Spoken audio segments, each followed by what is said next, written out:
ദൈവനാമം മഹത്വപ്പെടുമാറാകട്ടെ. പലപ്പോഴും ജീവിതത്തിൽ പല തിക്ത അനുഭവങ്ങളും കടന്നു വരുമ്പോഴും, അതുപോലെ തന്നെ ജീവിതം ഇങ്ങനെ ബോറടിച്ചിരിക്കുമ്പോഴും നമ്മൾ പല പിക്നിക്കുകൾ, അതുപോലെ തീർത്ഥാടനങ്ങളൊക്കെ നടത്തി, എന്നിട്ടും ഒരു സന്തോഷം തികയാതെ, അല്ലെങ്കിൽ നല്ലൊരു സുഖമില്ലാത്ത ജീവിതം ജീവിച്ച് തളർന്നിരിക്കുമ്പോൾ ദൈവത്തിൻ്റെ വചനം എന്താ പറയുന്നതെന്ന് ശ്രദ്ധിക്കാം. സങ്കീർത്തനങ്ങൾ 16:11. ജീവൻ്റെ വഴി നീ എനിക്ക് കാണിച്ചു തരും, നിന്റെ സന്നിധിയിൽ സന്തോഷ പരിപൂർണതയും നിന്റെ വലത്തുഭാഗത്തെന്നും പ്രമോദങ്ങളുമുണ്ട്.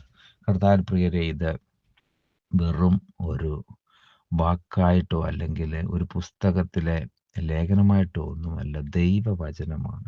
അപ്പോൾ ദൈവത്തിൻ്റെ ശ്വാസം, ദൈവത്തിൻ്റെ വചനം, അത് ഏറ്റവും വിശ്വസിക്കുന്നവർക്ക് മാത്രമാണ് അതിൽ നിന്ന് അനുഗ്രഹങ്ങൾ ലഭിക്കും. അപ്പോൾ ഇവിടെ ദൈവം എന്താ നമ്മളോട് പറയുന്നത്? കർത്താവാണ് ജീവൻ്റെ വഴി, നിത്യജീവനിലേക്കുള്ള വഴി ദൈവത്തിൻ്റെ സന്നിധിയിൽ നിന്ന് മാത്രമേ നമുക്ക് ലഭിക്കൂ. അതുപോലെ തന്നെ നമുക്ക് സന്തോഷം, അതായത് നമ്മുടെ സാഹചര്യങ്ങളൊക്കെ അനുകൂലമായിട്ട് നമുക്ക് സന്തോഷിക്കുവാനായിട്ട് സാധിക്കത്തില്ല.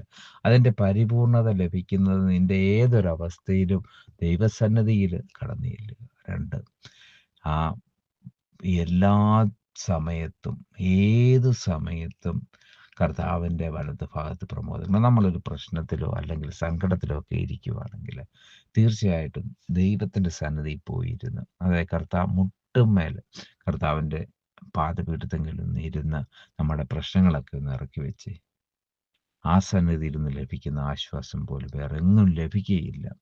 അങ്ങനെ നമ്മുടെ ജീവിതം നമുക്ക് ക്രമീകരിക്കാം. ഈ വചനത്താൽ ദൈവം നമ്മെ അനുഗ്രഹിക്കട്ടെ.